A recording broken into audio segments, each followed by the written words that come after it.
بسم الله إن الحمد لله نحمده ونستعينه ونستغفره ونعوذ بالله من شرور أنفسنا ومن سيئات أعمالنا من يهده الله فلا مضل له ومن يضلل فلا هادي له وأشهد أن لا إله إلا الله وحده لا شريك له وأشهد أن محمدا عبده ورسوله يا أيها الذين آمنوا اتقوا الله حق تقاته ولا تموتن إلا وأنتم مسلمون يا أيها الناس اتقوا ربكم الذي خلقكم من نفس واحدة وخلق منها زوجها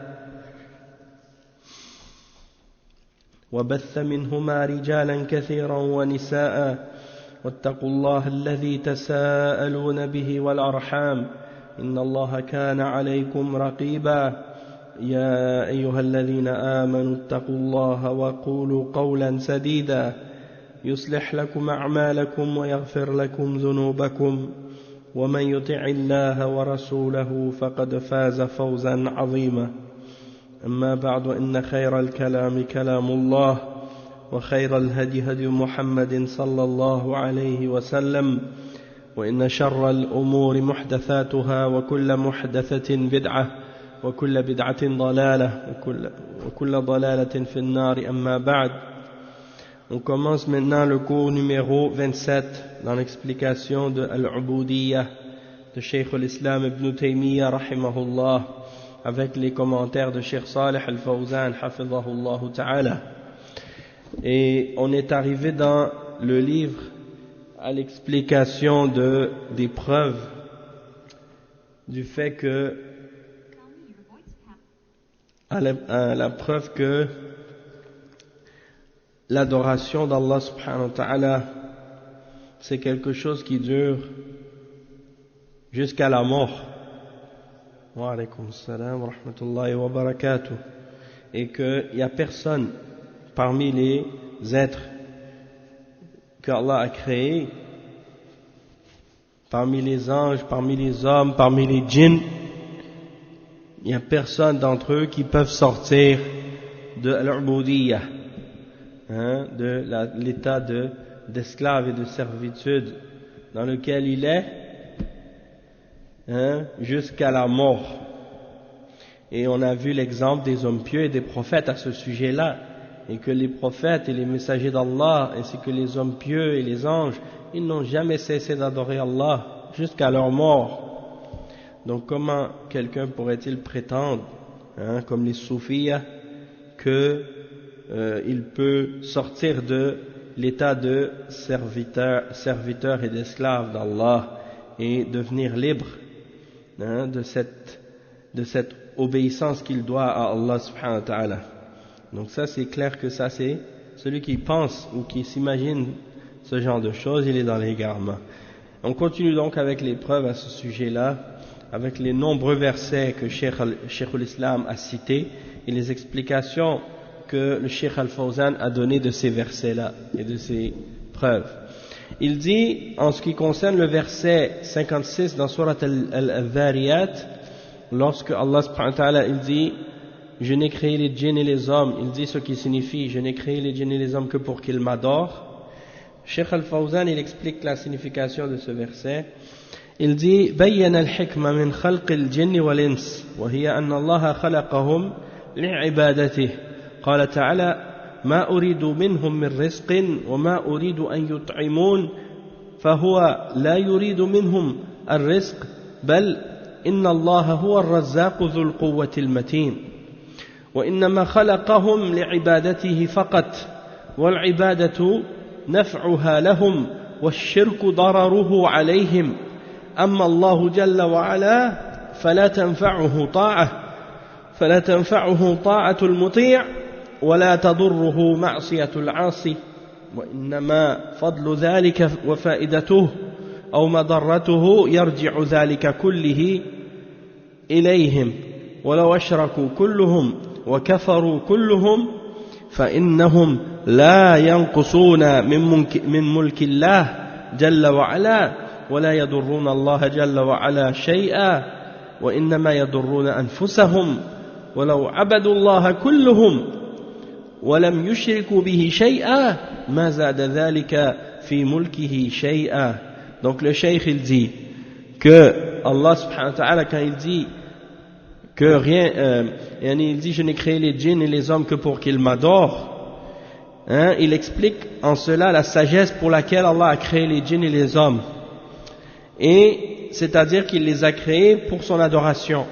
Allah subhanahu wa ta'ala il dit dans le verset 57, dans Surat al-Dhariyat, le verset qui suit, je ne veux pas d'eux aucune subsistance et je ne veux pas d'eux qu'ils me nourrissent. Donc Allah subhanahu wa ta'ala ne demande de ces créatures aucune subsistance. Plutôt, Allah subhanahu wa ta'ala dit, c'est lui, Allah subhanahu wa ta'ala, qui est le pourvoyeur de subsistance, le détenteur de la force, l'inébranlable. Donc c'est lui qui, au contraire, leur donne ce dont ils ont besoin. Et Allah subhanahu wa ta'ala, donc, il les a uniquement créés pour son adoration. Et l'adoration qu'ils vont faire pour lui, c'est une adoration qui leur est profitable à eux. C'est pour eux qu'il y a un bien dans cette adoration-là.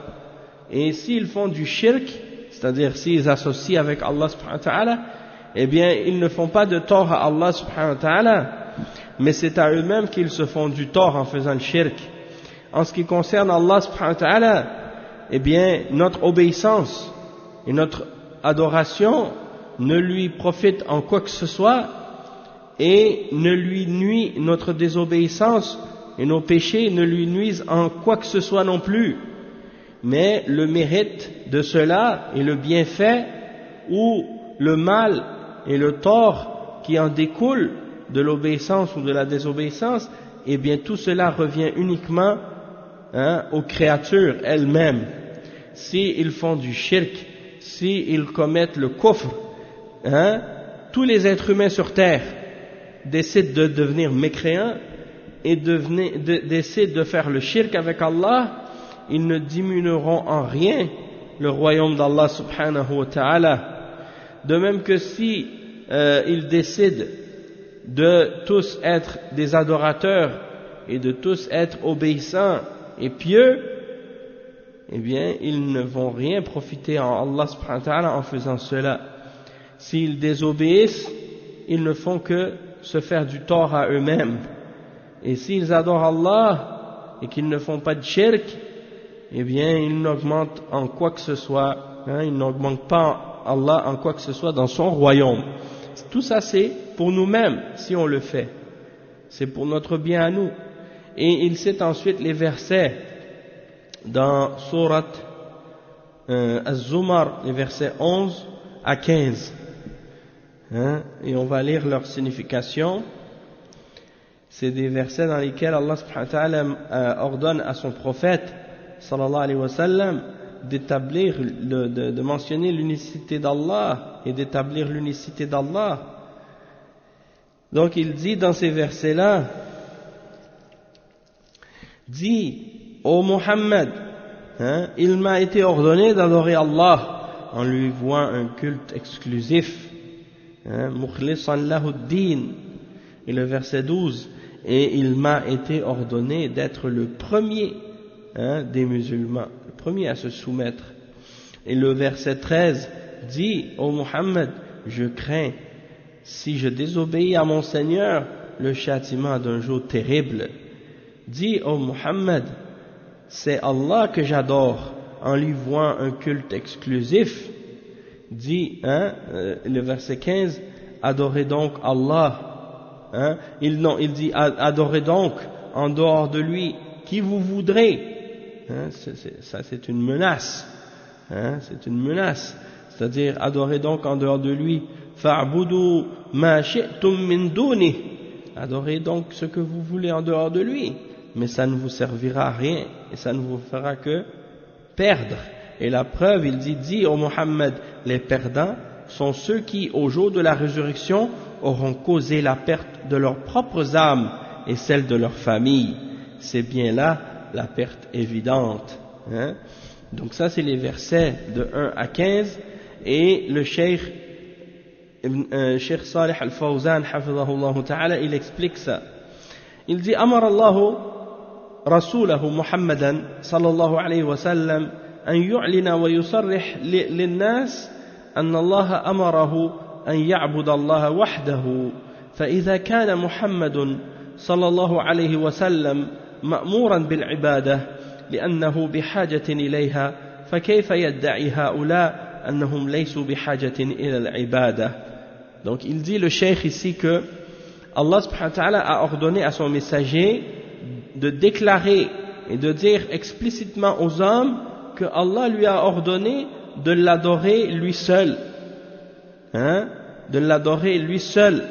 Et si le prophète Muhammad sallallahu alayhi wa sallam est ordonné d'adorer Allah subhanahu wa ta'ala et qu'il a un besoin de cette adoration-là, alors comment quelqu'un pourrait-il prétendre parmi ces gens-là, parmi les soufis, que eux n'ont pas besoin de cette adoration-là, Et il dit وَقَوْلُهُ قُلْ إِنِّي أُمِرْتُ أَنْ أَعْبُدَ اللَّهَ مُخْلِصًا لَهُ الدِّينَ فَلَا يَجُوزُ أَنْ يَعْبُدَ الْإِنسَانَ اللَّهَ يَعْبُدُ مَعَهُ غَيْرَهُ أن يعبد الإنسان الله ويعبد معه غيره بل لا بد أن يعبد الله ويخلص العبادة له من الشرك فقوله مخلصا له الدين أي العبادة سمى العبادة دينا وأمرت لأن أكون أول المسلمين يعني منقادين لأمر الله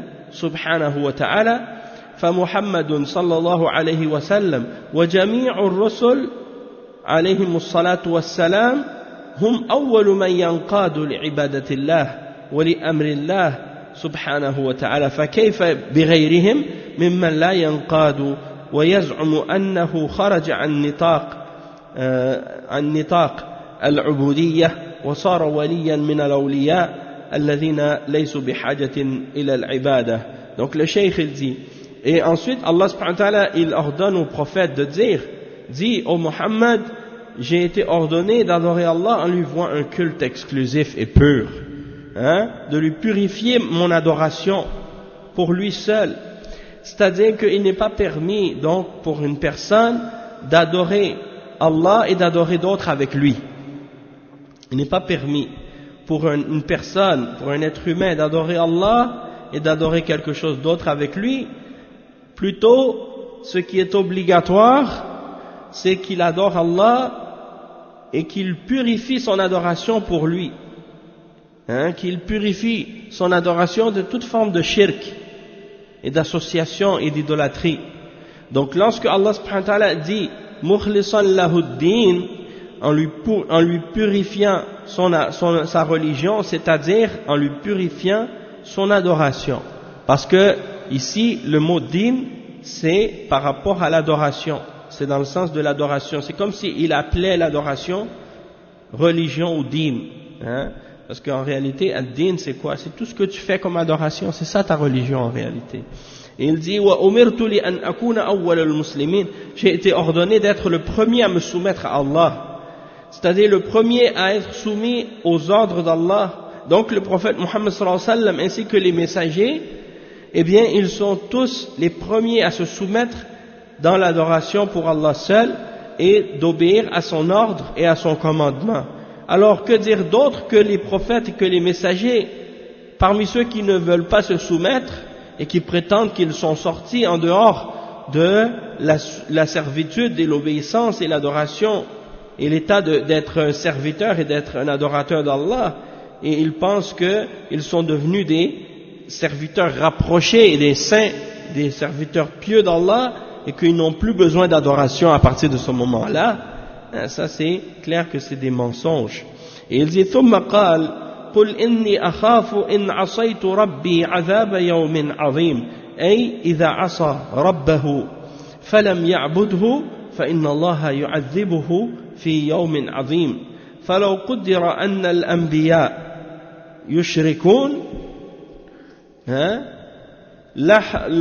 لحبطت أعمالهم. قال تعالى ولقد أوحي إليك وإلى الذين من قبلك لئن أشركت ليحبطن عملك ولتكونن من الخاسرين بل الله فاعبد وكن من الشاكرين. فالشرك لو وقع من أي أحد نبيا كان أو ملكا أو غير ذلك فإنه يحبط عمله أو يحبط أعماله نسأل الله العافية. Donc le cheikh il dit ensuite Allah subhanahu wa ta'ala dit au Muhammad, je crains que si je désobéis à mon Seigneur, je crains un châtiment d'un jour très grand, un jour grave, c'est-à-dire celui qui désobéit à son Seigneur et qui ne l'adore pas, alors Allah subhanahu wa ta'ala il va le châtier dans un grand jour.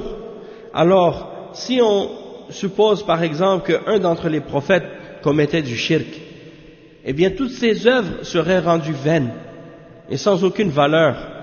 Comme Allah subhanahu wa ta'ala il le mentionne dans le verset 65 et 66 dans Surat Az-Zumar, lorsqu'il dit il t'a été révélé à toi ainsi qu'à ceux qui étaient avant toi parmi les messagers et les prophètes que si tu commets le shirk, toutes tes œuvres seraient rendues vaines et tu serais du nombre des perdants. Plutôt c'est Allah seul que tu dois adorer et sois du nombre des reconnaissants. Donc le shirk, si cela se produit de la part de quiconque, que ce soit un prophète, que ce soit un ange, que ce soit autre qu'un prophète ou un ange, parmi les créatures, peu importe de qui cela se produit, celui qui fait le shirk, ses œuvres sont vaines, sont rendues nulles, n'ont plus de valeur. Nasallallahu al-afiyah. Le cheikh il dit ensuite, وَلِهَذَا قَالَ قُلِ اللَّهَ أَعْبُدُ مُخْلِصًا لَهُ دِينِي فَاعْبُدُوا مَا شِئْتُم مِّن دُونِهِ. هذا أمر تهديد، هذا أمر تهديد لهم ووعيد، لا أمر إباحة، لا أمر عبادة كما يقوله من يدعي حرية الاعتقاد وحرية التعبير اليوم. فالصوفية خرجوا من العبادة بزعم الوصول إلى الله، وهؤلاء خرجوا من العبادة بزعم الحرية في الاعتقاد. Donc le cheikh il dit, c'est pour ça que Allah subhanahu wa ta'ala il dit par la suite, balillaha qulillaha a'budu mukhlisan lahu dini, dit au Muhammad, j'adore Allah, dit j'adore Allah en lui vouant un culte pur et en faisant que mon adoration soit exclusive et pure pour lui seul. Alors adorez qui vous voulez en dehors de lui. Et le cheikh il dit ça ici, c'est un ordre dans le sens de la menace et non pas un ordre dans le sens de la permission. C'est pas comme s'il était en train de leur dire adorez ce que vous voulez en dehors de lui, que ça c'est permis de le faire. Non, il est en train de dire adorez ce que vous voulez en dehors de lui, mais sachez que si vous faites ça, il y a quelque chose un grave châtiment qui vous attend. Parce que vous allez être responsable d'avoir fait le shirk, et ça c'est le plus grand de tous les péchés. Donc adorez ce que vous voulez en dehors de lui et voyez ce que ça va vous donner. C'est ça que ça signifie. Et il dit le cheikh que ça c'est un exemple de ce que disent aujourd'hui les gens qui appellent à la liberté de croyance et à la liberté d'expression aujourd'hui, qui prétendent que les hommes sont libres, ils peuvent adorer ce qu'ils veulent et croire en ce qu'ils veulent et dire ce qu'ils veulent. Comme les soufis, eux sont sortis de l'adoration en pensant qu'ils sont arrivés à Allah.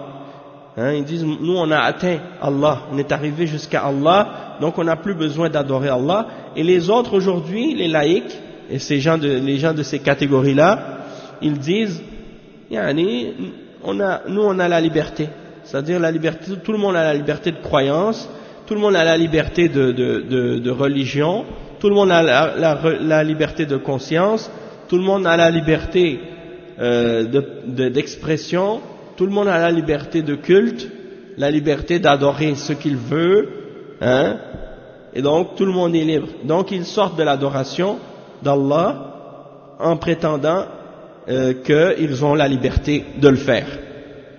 Et dans tous ces cas-là, tout ça c'est bâtil.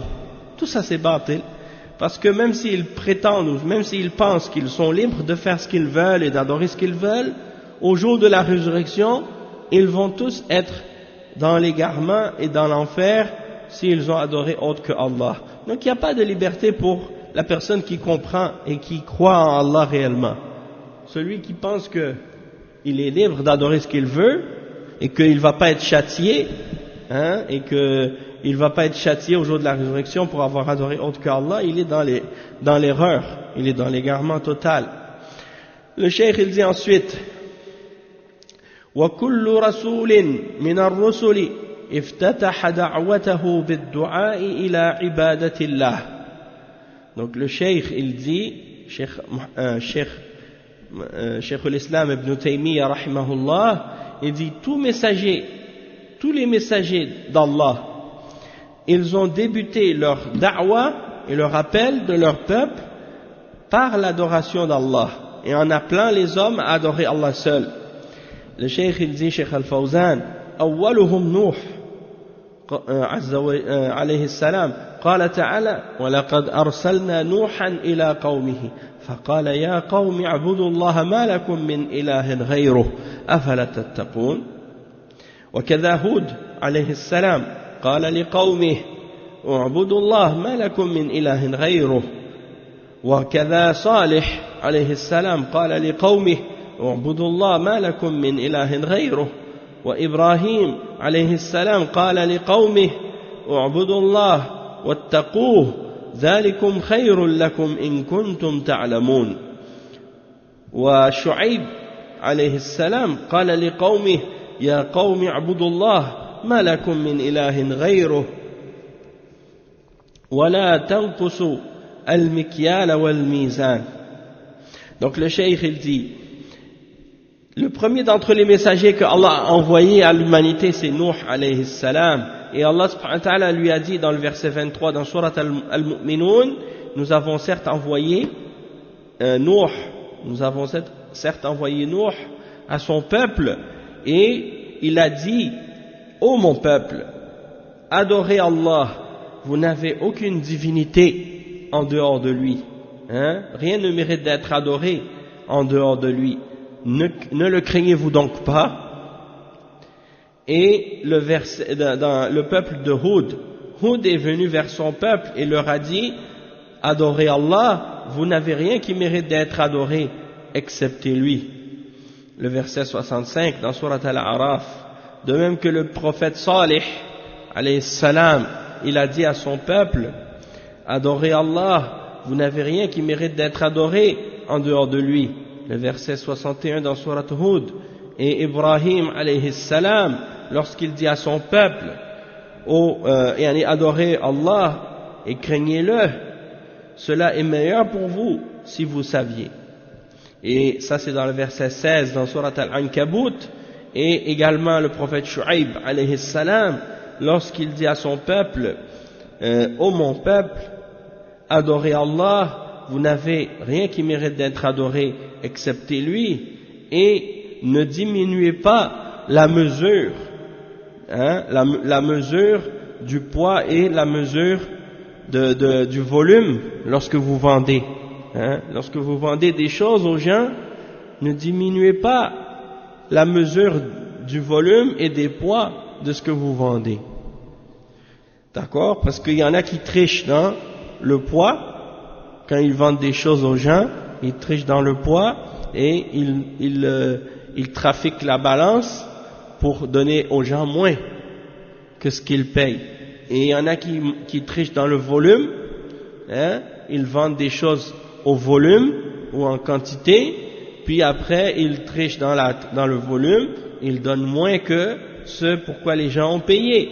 Donc Allah il dit, adorez Allah, vous n'avez rien en dehors de lui qui mérite d'être adoré, et ne diminuez pas les gens dans le volume et dans le poids lorsqu'ils achètent quelque chose. Al-Mikyal, c'est Al-Kayl. Al-Kayl, c'est ce qui est un volume, pris par un volume d'une quantité de choses qui est mesurée par un volume. Et Al-Mizan, c'est ce qui est pesé, hein, c'est ce qui est pesé sur une balance.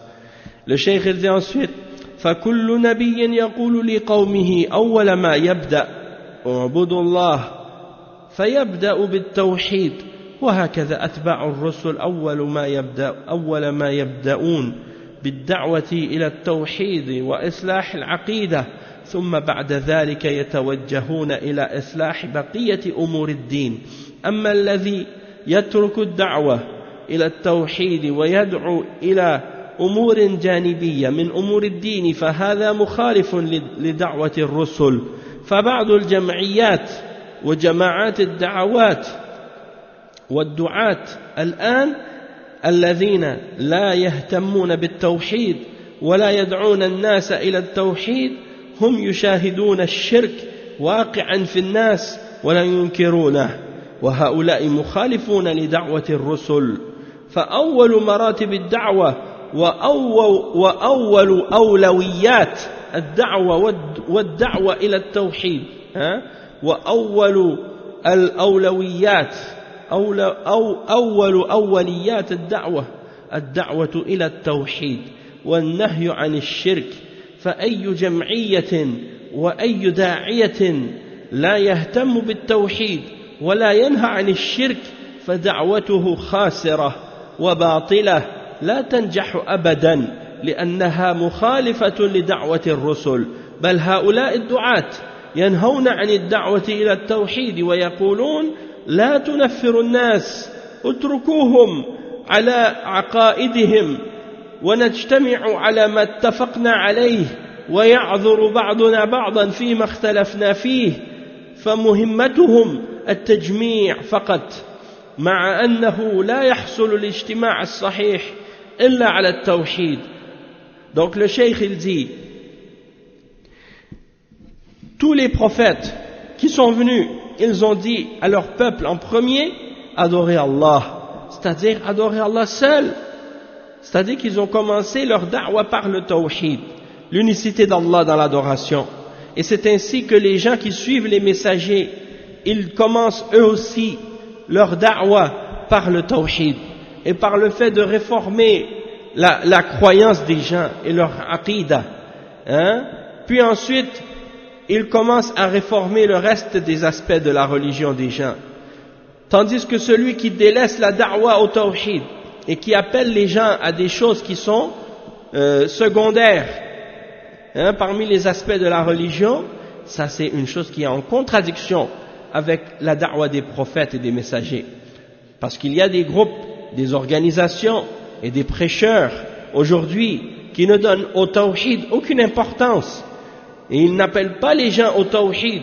Et ils les voient en train de commettre du shirk et pratiquer du shirk devant leurs yeux, et ils ne condamnent pas ce qu'ils font.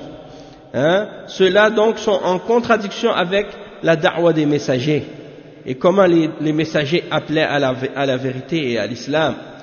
Il dit la priorité et les premiers degrés dans la da'wah, les choses qui ont la place primordiale dans la da'wah, c'est la da'wah au tawhid.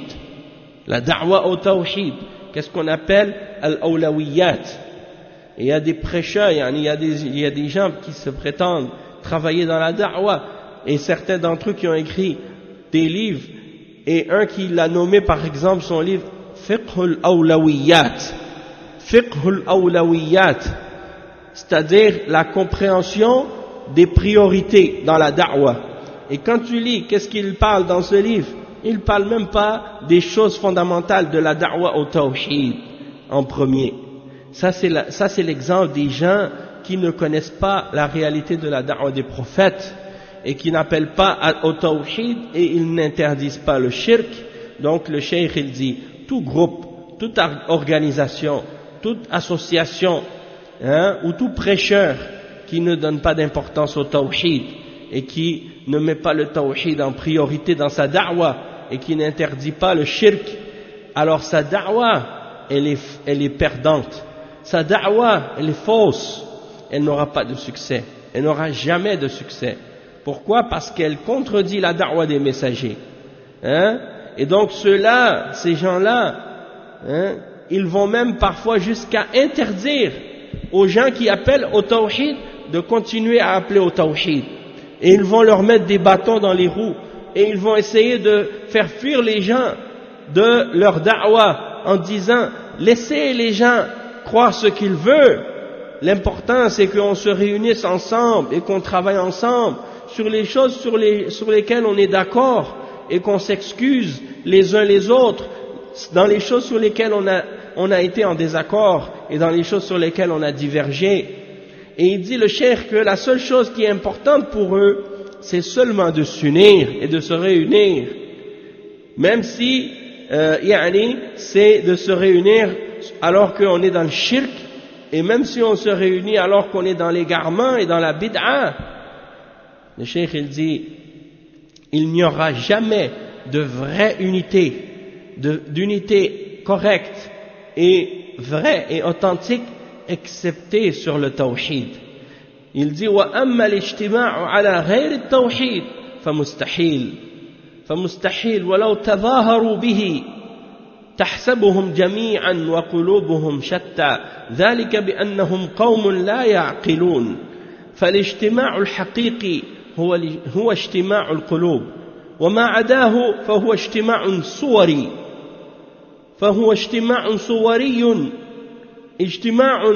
اجتماع مصالح سرعان ما ينفض.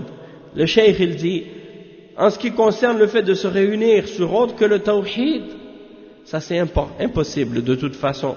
Même si les gens ils se montrent comme étant ensemble et comme étant unis. Et c'est comme Allah subhanahu wa ta'ala a décrit les juifs dans le verset 14 dans Surat Al-Hashr. Allah subhanahu wa ta'ala il dit, tu les crois unis mais leurs cœurs sont divisés. Et donc c'est parce que ce sont des gens qui n'ont pas réfléchi, qui ne comprennent pas, qui n'utilisent pas leur logique et leur raison. Donc la vraie unité, la vraie union, c'est de réunir les cœurs des hommes sur la vérité. Toute autre union ou tout autre le fait de se rassembler sur autre chose que sur la vérité et d'unir les cœurs sur la vérité, ça c'est uniquement une union en apparence. Et il dit lorsque les gens sont unis autour des intérêts qu'ils ont les uns avec les autres, eh bien cette union-là, elle se dissipe et elle disparaît très facilement, elle se dissout très facilement. Parce que les gens ils sont unis uniquement, pourquoi? Pour des intérêts dans la dunya, pour un bien quelconque dans la dunya. Et une fois que chacun a trouvé son compte et que chacun a trouvé ce qui lui fait plaisir, ou bien il ne trouve pas ce qu'il recherche dans cette union-là, eh bien ils brisent leur union avec une grande facilité, sans aucun problème, parce que à la base leurs cœurs ne sont même pas unis. Et ça c'est une chose qui rappelle en réalité, qu'est-ce que le cheikh est en train d'expliquer maintenant, ça rappelle beaucoup l'exemple des gens de bid'a parmi les ikhwan. Parce que c'est eux surtout qui ont cette méthodologie-là de vouloir unir tout le monde, sur n'importe quoi. De vouloir unir tout le monde juste pour les unir. Juste pour dire qu'ils sont ensemble, même si en réalité ils ont tous des positions divergentes et contradictoires, et qu'en réalité ils se détestent tous les uns les autres, mais ils laissent leur haine respective de côté pour un certain temps pour satisfaire certains intérêts de la dunya qu'ils ont chacun de leur côté, et une fois que ces intérêts sont satisfaits, ou bien qu'ils ne trouvent plus justement ces intérêts, eh bien ils se détournent chacun de l'autre et ils retournent à leur animosité d'origine, et ils commencent à se combattre les uns les autres comme ils le faisaient auparavant. Le cheikh il dit ensuite, cheikh l'islam ibn Taymiyyah, il dit وفي المسند عن ابن عمر رضي الله عنه عن النبي صلى الله عليه وسلم أنه قال بعثت بالسيف بين يدي الساعة حتى يعبد الله وحده لا شريك له وجعل رزقي تحت ظل رمحي وجعل الذل والصغار على من خالف أمري. Donc le cheikh il mentionne, cheikh l'islam ibn Taymiyyah, il mentionne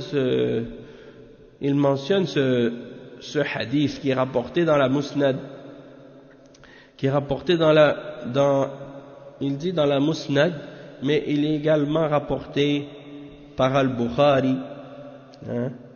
Il est rapporté également par Al-Bukhari, et il est rapporté également dans la Musnad de l'imam Ahmad. Naam. Il n'est pas rapporté par Al-Bukhari, non, c'est un autre hadith qui est rapporté par Al-Bukhari, qu'on va lire tout à l'heure. Le hadith en question que je viens de lire, ça c'est un hadith qui est rapporté par l'imam Ahmad dans la Musnad. Qu'est-ce qu'il signifie ce hadith? J'essaie de vous rapprocher sa signification en français. Il dit, le prophète sallallahu alayhi wa sallam, selon Ibn Umar radiyallahu anhuma, j'ai été envoyé avec l'épée devant l'heure du jugement dernier, jusqu'à ce que Allah soit adoré lui seul sans aucun partenaire. Et il dit, ma subsistance a été placée sous l'ombre des lances et l'humiliation, et le rabaissement a été placé sur toute personne qui contredit mon commandement. Donc ça c'est la parole du prophète sallallahu alayhi wa sallam. Le cheikh il explique maintenant, Cheikh Al-Fawzan, ce hadith. C'est un grand hadith, un hadith très important. Il dit le cheikh, يعني الجهاد في سبيل الله جهاد المشركين بعد دعوتهم إلى الله إذا أبوا قبول الدعوة فإنه يجاهدهم حتى يكون الدين كله لله. قال تعالى وقاتلوهم حتى لا تكون فتنة ويكون الدين كله لله.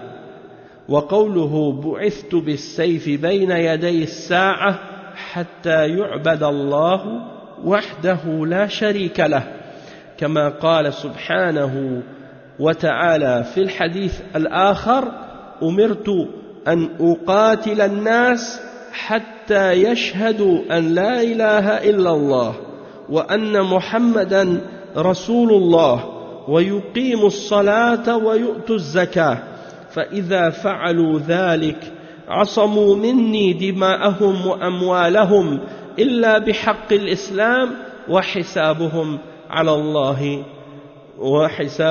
على الله فأين الذين ينادون بحرية الاعتقاد بحرية العقيدة؟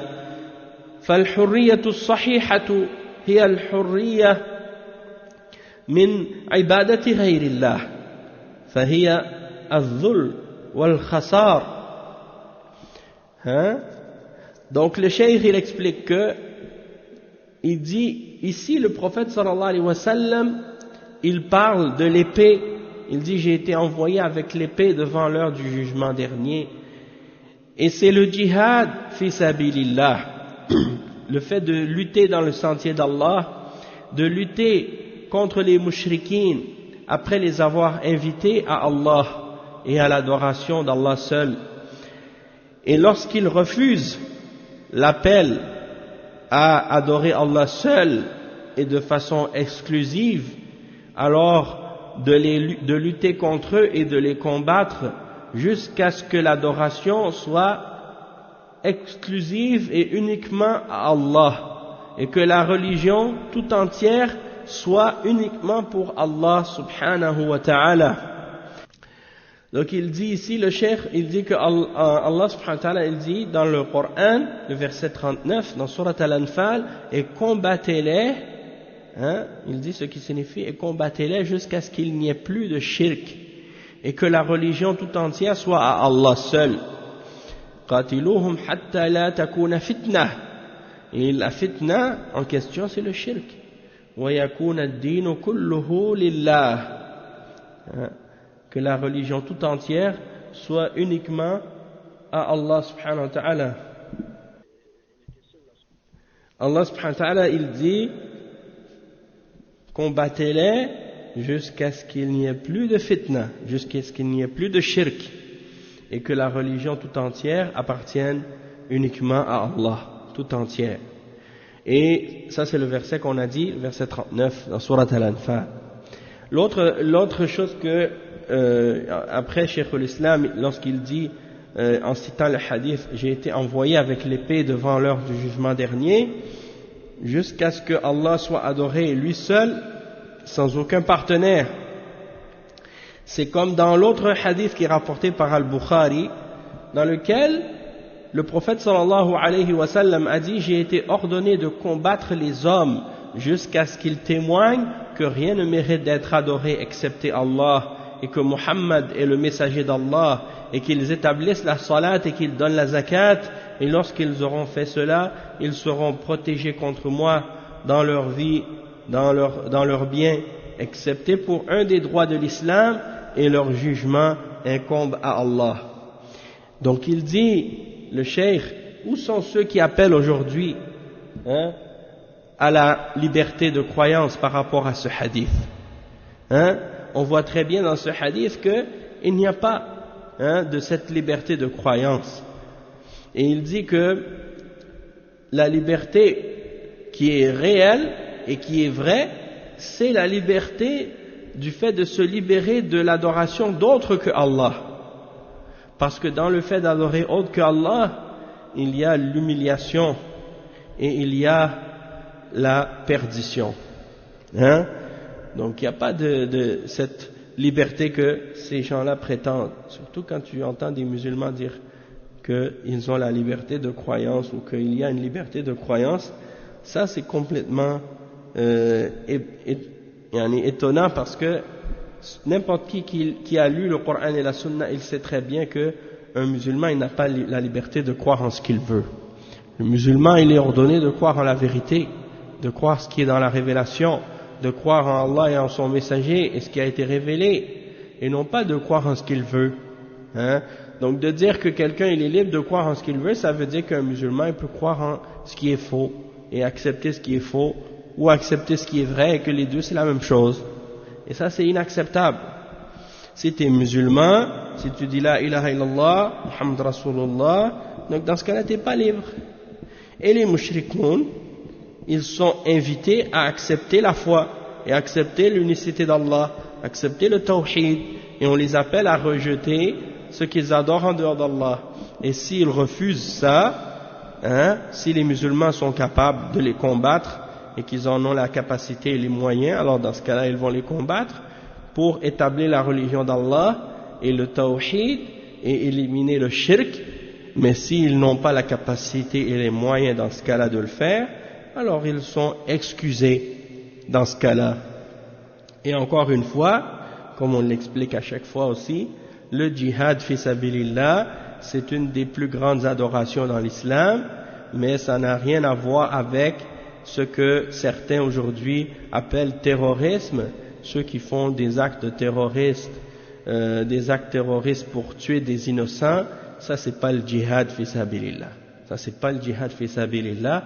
Le djihad fi sabilillah, c'est le combat dans la cause d'Allah avec le responsable, le chef de l'État, parmi les chefs des États musulmans, qui sont au pouvoir et qui dirigent leur pays et les armées des pays musulmans, et qui ont la responsabilité et le devoir, lorsqu'ils en ont la capacité, de combattre pour établir la foi et éliminer le shirk, s'ils ont la possibilité et la capacité de le faire.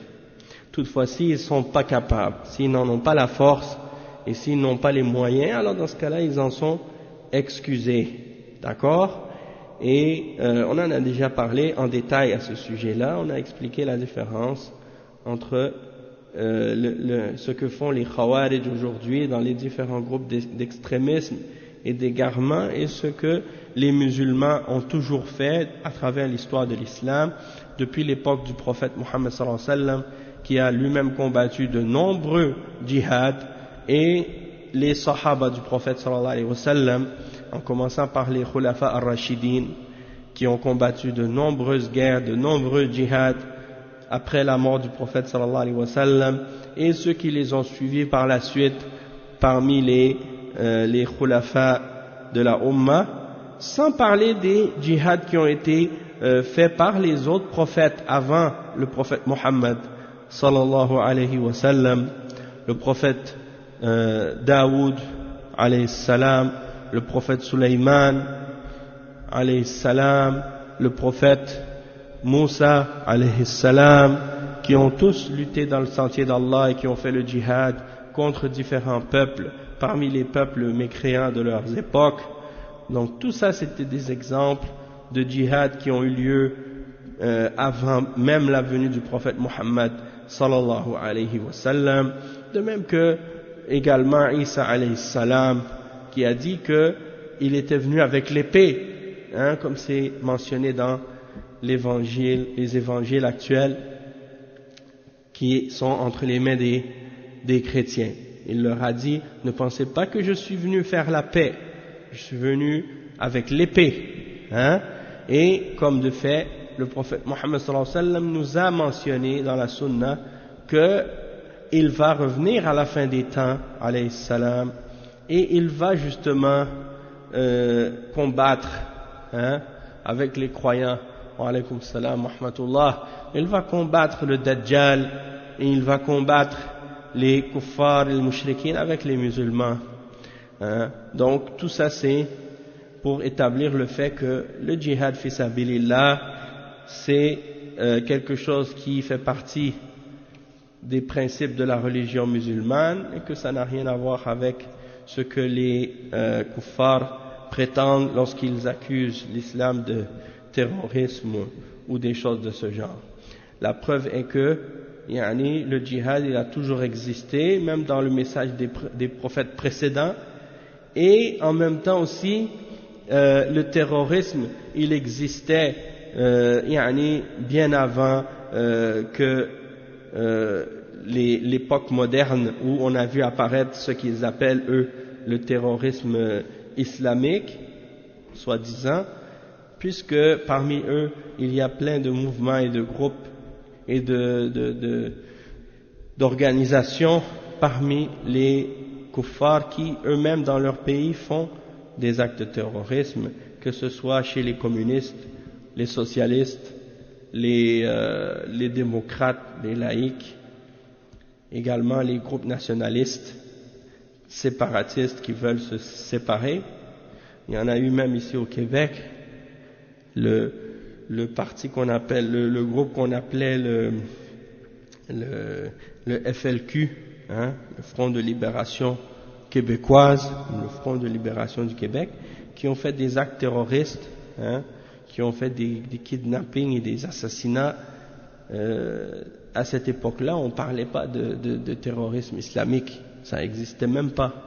La même chose aussi pour des groupes séparatistes terroristes, que ce soit en Irlande du Nord ou que ce soit en Corse ou également dans les endroits où il y a des groupes de soi-disant de séparatistes, communistes ou socialistes ou autres. Tous ces gens-là ont utilisé toutes sortes de moyens de terrorisme pour établir leur système et leurs idéologies avant même qu'on entende parler de ces groupes, de ces soi-disant nouveaux groupes contemporains de terroristes soi-disant islamiques. Donc d'accuser l'islam et le djihad de terrorisme, c'est une grave injustice et un grand mensonge, et ceux qui ont introduit cette innovation, cette bid'a dans la religion au nom de l'islam, eh bien ils ont contredit les textes du Coran et de la Sunna et les paroles des ulama de l'islam sur cette question, et il n'y a pas de doute là-dessus. Le cheikh il dit ensuite, en expliquant la suite du hadith, وَقَوْلُهُ بَيْنَ يَدَيِ السَّاعَةِ وعليكم السلام ورحمة الله وبركاته. قوله بين يدي الساعة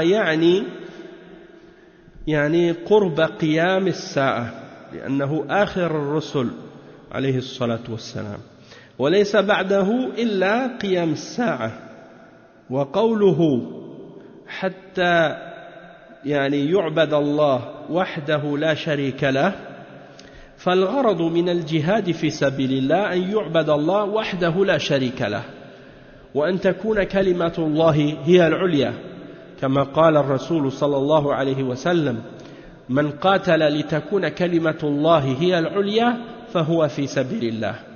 ليس الغرض من الجهاد الاستيلاء على الناس أو سفك الدماء أو أخذ الأموال أو توسع الممالك، بل الغرض إقامة التوحيد والعبادة لله عز وجل.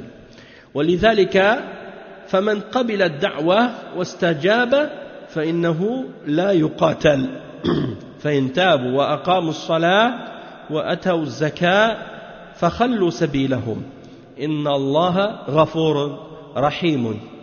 Le cheikh il dit donc quand le prophète sallallahu alayhi wa sallam il dit j'ai été envoyé avec l'épée devant l'heure du jugement dernier ou avant l'heure du jugement dernier, c'est-à-dire proche de l'heure du jugement dernier, car le prophète Muhammad sallallahu alayhi wa sallam est le dernier des messagers et après lui il n'y aura rien d'autre que la venue de l'heure du jugement dernier, c'est-à-dire entre lui et l'heure du jugement dernier il n'y aura pas d'autres messagers et d'autres prophètes, même si comme on a dit tout à l'heure que le prophète Isa alayhi salam va venir à la fin des temps. Lorsqu'il va revenir, il ne va pas ramener un nouveau message, une nouvelle révélation. Il va uniquement suivre la charia du prophète Muhammad sallallahu alayhi wa sallam. Et donc, c'est pour cette raison qu'on dit qu'il n'y aura pas d'autres prophètes avant l'heure du jugement dernier. Et il dit, quand il dit il dit j'ai été envoyé pour que j'ai été envoyé avec l'épée avant l'heure du jugement dernier, jusqu'à ce que Allah soit adoré lui seul, sans aucun partenaire. Il dit que ça c'est pour expliquer l'objectif et le but du djihad fi sabilillah, et c'est-à-dire que Allah soit adoré seul, sans aucun partenaire et associé, et pour que la parole d'Allah soit la plus élevée et la plus haute. Et comme le messager d'Allah sallallahu alayhi wa sallam, il le dit dans le hadith qui est rapporté par Al-Bukhari, celui qui combat pour que la parole d'Allah soit la plus haute, c'est lui qui combat dans le sentier d'Allah. Et donc l'objectif du djihad, ce n'est pas d'avoir le contrôle, le pouvoir sur les hommes, ou de faire couler le sang, ou de voler les biens, ou de prendre les biens des gens, ou d'élargir notre territoire et nos propriétés, mais plutôt l'objectif et le but du djihad, c'est d'établir le tawhid et l'adoration d'Allah seul. Et c'est pour cette raison-là que celui qui accepte la da'wah et qui répond à l'appel, du tawhid, il ne sera pas combattu. Il n'est pas combattu. Donc si les musulmans arrivent et ils appellent un peuple à l'islam et que ce peuple accepte l'islam, il n'y a pas de combat. Il n'y aura pas de combat contre eux. Wa alaykum salam wa rahmatullahi wa barakatuh. Puisque Allah subhanahu wa ta'ala dit dans le verset 5 dans Surat Tawbah, et s'ils se repentent du shirk et qu'ils établissent la salat et qu'ils donnent la zakat, alors laissez-les, laissez-les leur chemin, laissez-leur le chemin. Allah est pardonneur et miséricordieux. Donc ça veut dire que celui qui accepte l'islam, il n'y a pas de combat contre lui. Et c'est pour ça que même Cheikh Al-Fawzan, dans un autre contexte, dans un autre livre, quand il expliquait ce sujet-là, il disait, si par exemple dans un endroit, les kuffars, ils donnent aux musulmans la liberté de faire la da'wah et d'appeler à l'islam, donc il n'y a pas dans ce cas-là de nécessité pour le djihad. Il n'y a pas dans ce cas-là de nécessité pour le djihad. Donc il dit, il clarifie ce point-là, et ça c'est une chose, beaucoup de gens n'ont pas compris comme il faut ce sujet-là, pour cette raison. Donc je pense qu'on va s'arrêter aujourd'hui, on va s'arrêter ici pour aujourd'hui. On va continuer la suite au prochain cours, Inch'Allah. Subhanakallahumma bihamdik, ashhadu an la ilaha illa ant, أستغفرك وأتوب إليك وصلى الله وسلم على نبينا محمد وعلى آله وصحبه أجمعين والسلام عليكم ورحمة الله وبركاته. Et après le Salatul Maghrib, Inch'Allah, on va continuer le tafsir de Surat Al-Baqarah bi'idhnillah. Subhanakallah wa bihamdik.